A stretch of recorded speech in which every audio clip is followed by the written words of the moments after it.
The file you are about to hear has been thoroughly scrutinized by the Ethics Committee and approved by the O5 Council for release to trusted associates of the Foundation. This is SCP Unredacted.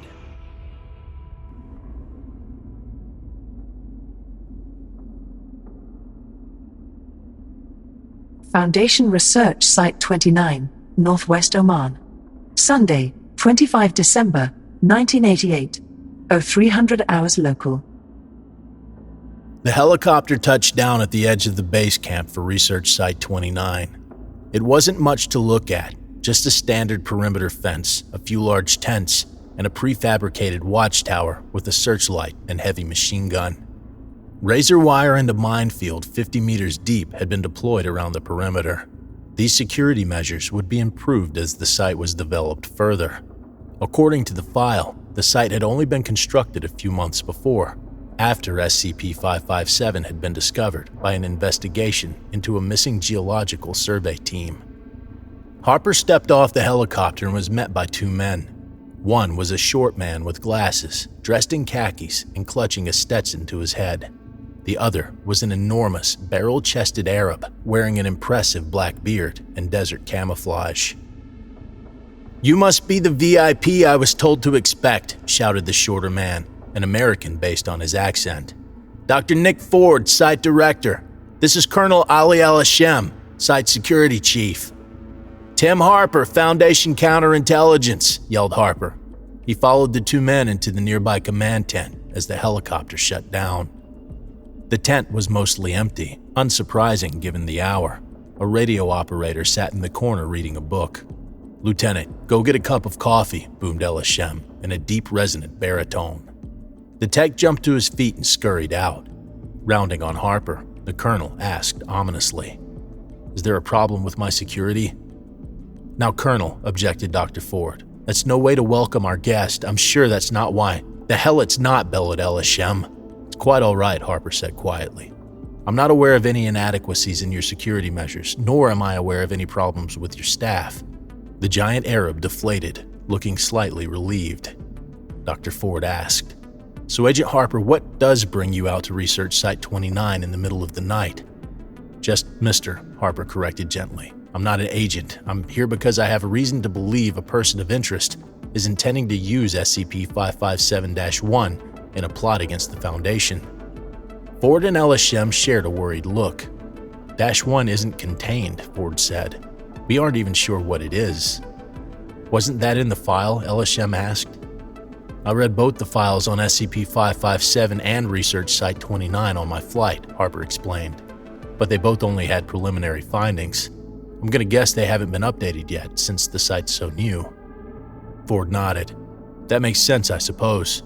I should go ahead and give you the nickel tour." He and Harper left the command tent and strode across the compound. At the center, there was a stone structure maybe 10 meters in height. They entered through a rough hole in the side, perhaps 2 meters tall. The room was an ancient library. Dusty shelves lining the walls held rolls of papyrus. A table had been set up in the middle of the room, where researchers could examine and translate the scrolls and other artifacts. "This is level 1, explained Ford. "There are 5 underground levels total, which is unusual for structures of this design. The structure itself is an Aman-Nar-era tomb, which we think was built somewhere in the 24th century BC. We've not had a chance to do a thorough sweep of the surrounding countryside yet, so there may be more ruins out there. Historically, there was a trade route through this area and a now-lost city named Ubar or Arem, depending on the language. The desert eventually swallowed both the city and the trade route. Now, the scrolls we found here on level 1 are written in a number of ancient languages. So far, we've identified Greek, Old Egyptian, Sumerian, and Akkadian. We've only begun translating." "Anything about -1?" asked Harper. "Maybe. We're still working on translating. We've pulled all the records we can identify that we think might refer to -1 and are prioritizing those," Ford replied, gesturing to the several dozen scrolls littering the work table. He searched for a second, found a specific sheet of modern loose-leaf paper, and handed it over. "This is the translation of the only document in here written in Greek. Radiocarbon dating indicates it was the most recent addition to the library, from around 300 AD. I will write in Greek so that any learned man who finds this place will understand. I am the last of the keepers, and I will be dead soon. The sands are taking this place, and perhaps it is for the best. The prisoner must not escape, and the gateway to the dark must never be opened. I do not think the gate can be moved, but who knows of the prisoner? Not even the gods could kill it, and it was only with their help that he was secured. Without the rituals, I do not know. Secure the door the best you can, and never move the stone. That's charming, Harper remarked after finishing the note. Yep, Ford agreed. We don't know if that's talking about -1, but it could be. -1 wasn't the only thing held here. He paused. Anyway, in the several rooms on level 1, there are living quarters and Bronze and Iron Age weaponry for a relatively large contingent of individuals. Possibly the keepers mentioned in the note. We only found 2 skeletons on this level, so we think the facility was abandoned over time. Ford led Harper down a flight of stone stairs, a long corridor with small stone cells stretched into the distance. This is level 2. According to the records, levels 2 and 3 were a prison for heretics and sorcerers. We didn't find any evidence of the cells being occupied. They seem to have not been used for perhaps 1,000 years before the structure was abandoned. Any idea who these heretics and sorcerers were? Asked Harper. None whatsoever, Ford replied, as the 2 men descended to level 4. We don't even know who the keepers were. Level 4 looked similar to levels 2 and 3, except there was more evidence of the Foundation's archaeological team. This is level 4, described by the records as a place for the abnormal. This appears to have been used up through the facility's abandonment, Ford explained. What sort of abnormal? Harper inquired. Well, we found a variety of skeletons in the cells here, which match several known SCPs. Dr. Bala has positively matched remains to what looks like SCP-439, SCP-610, and a couple of beasties that crawled out of SCP-354. Oh, don't worry, all the remains are completely inert, Ford said, seeing the mixture of concern and horror on Harper's face. There are also a number of skeletons unlike anything my team has seen before. From what we can tell, each cell was custom fortified for its occupant, unlike the cells in the upper levels. Sounds like someone doing our job, Harper remarked. Ford nodded. Well, in general, societies have had ways of dealing with the supernatural. Today, we have the Foundation and the GOC containing and destroying things, respectively. In the Middle Ages, the Church, both Catholic and Orthodox, worked pretty hard to either harness those objects that they could explain in ways to fit their theological beliefs, or to destroy those which didn't. This structure is just an ancient site for some now long-forgotten analog to the Foundation. You said there were 5 levels, Harper said. Yes, Ford confirmed. He handed Harper a flashlight and hard hat. Be careful when we're down there. There are a lot of traps and deadfalls. We think we've located and sprung or cleared them all, but I've lost 4 D-Class, 2 researchers, and a security guard, all since we initially thought we cleared them. Like something out of Raiders of the Lost Ark, Harper remarked, dryly. Worse, Ford warned. Not only are these real and not movie magic, many of them are far more sophisticated than I've seen in any other tombs. Do not touch anything. Spots that are confirmed as safe to step have been marked in white tape. Red tape indicates spots you should not step. White good, red bad, Harper repeated. Understood. The 2 men walked down the stairs. Level 5 appeared to be a single empty hallway, perhaps 50 meters long. At regular intervals, the researchers' staff had positioned battery-powered lanterns.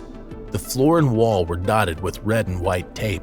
Here and there, deep pits in the floor dropped out of sight, invisible to even the most attentive observer, if not for the red warning tape. Slowly and cautiously, Ford and Harper crept forward. After an eternity, they reached the end of the corridor. A giant door lay in pieces across the end of the hallway, apparently torn down and smashed from the inside. This is the entrance to room 501, Ford explained. The door was like this when we arrived.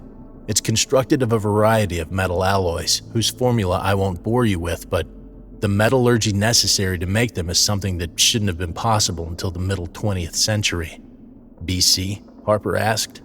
No, the middle 20th century AD, Ford said. One of the key parts of the primary alloy was depleted uranium, and yet this door appears to be as old as the structure itself.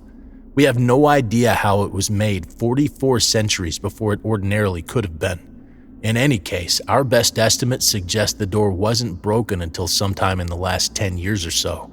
What we've designated as -1 got out. That can't be good, Harper said. It gets better, Ford said. That door is, or was, 3 cubits thick. Sorry, about 1.5 meters. Ancient Egyptian measurement. Anyways, Dr. Morales analyzed the fracture pattern. This thing was broken in just one physical blow. There aren't many things that can exert that sort of physical force even today. Colonel Elishem has a demolition tech who estimates he'd have trouble rigging a charge to destroy the door that wouldn't rebound the shockwave into the chamber and kill anything inside. Ford ushered the counterintelligence officer inside. Room 501 was vast, easily 20 meters on a side and over 5 meters high. The center of the room's floor was covered by a large granite slab, covered in runes Harper didn't recognize. A smaller stone block stood in the room. Metal chains hung broken from the smaller stone. -1 was imprisoned here, chained to this stone. The chains are the same material as the door. Harper let out a low whistle. Whatever -1 was, it had been both big and incredibly powerful. So we have no idea what it was? Most of the records haven't been translated yet, Ford replied. What we found so far, including on the walls of room 501 itself, refer to -1 as simply the prisoner. There is one exception. A single reference in Egyptian refers to it as the bastard son of Apep. Apep, Harper asked. Apep, or Apophis, as he was referred to by the Greeks, was the Egyptian deification of darkness and chaos, Ford explained. He was the personification of all that was evil, seen as a giant serpent or dragon. He wasn't so much worshipped as worshipped against. The ancient Egyptians believed that every night the sun god Ra would fight Apep, and if Ra ever lost, the sun would fail to rise again. So -1 is the bastard son of this guy? Harper asked. We don't know, but that's what the one record we found with any sort of elaboration suggests, Ford responded. Colonel Elishem is standing orders to locate and secure -1 and to assume it to be Keter until proven otherwise. No luck so far, and you have information that someone has found -1? If that's correct, that's very troubling. Harper nodded, thinking, very troubling indeed.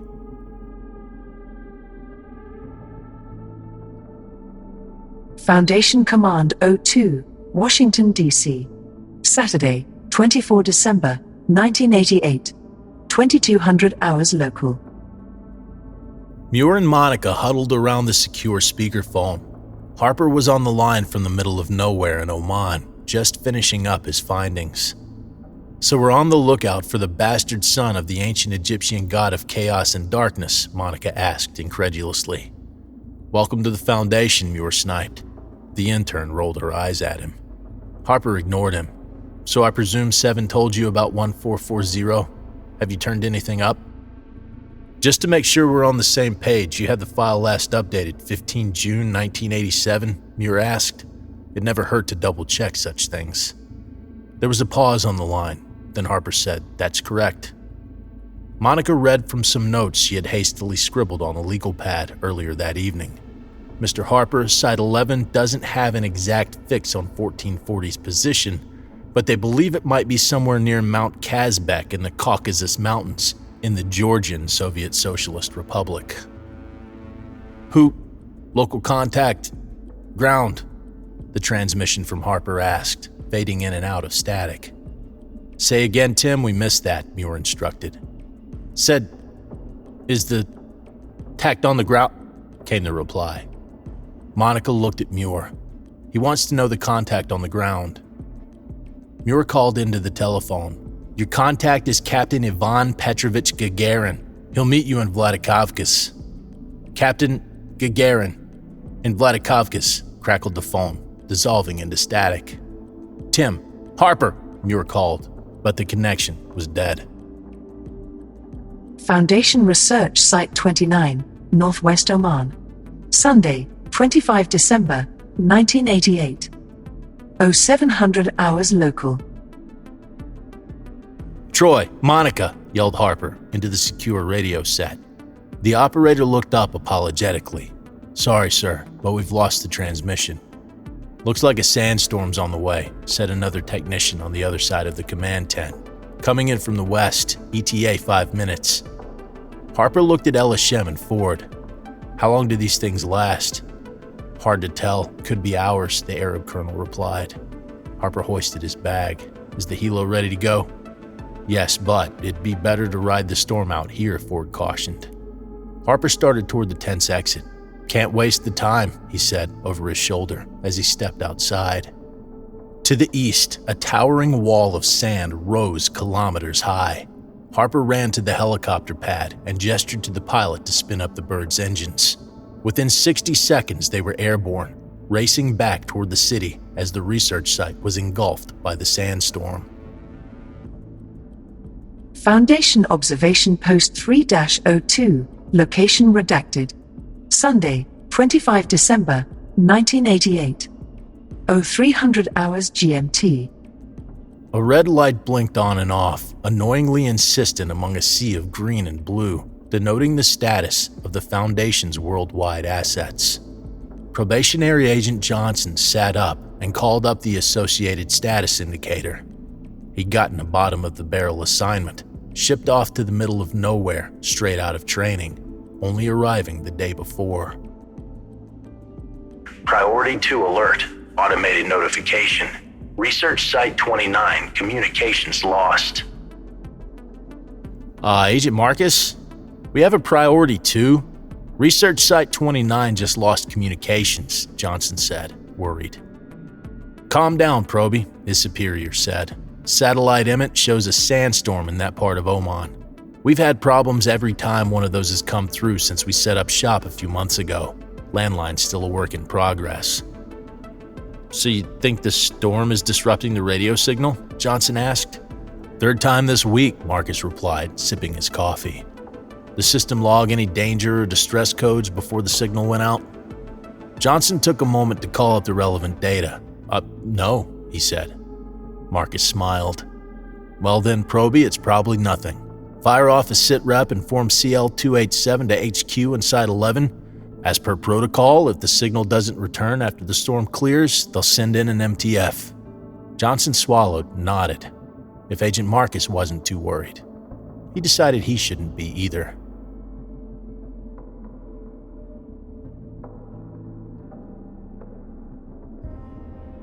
Thank you for listening. If you like what you hear, join my Discord community, hire me on Fiverr, or help support me by becoming a patron for as little as $3 a month. Regardless of tier, all patrons get early access to every single episode. The links are in the description. I don't have the talent it takes to write a skip. All I do is read.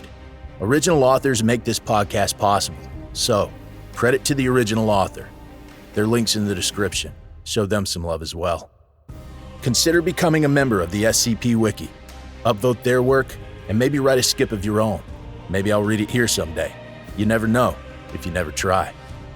The content of this podcast and content relating to the SCP Foundation, including the SCP Foundation logo, is licensed under Creative Commons Sharealike 3.0, and all concepts originate from scpwiki.com and its authors. This recording, being derived from this content, is hereby also released under Creative Commons Sharealike 3.0.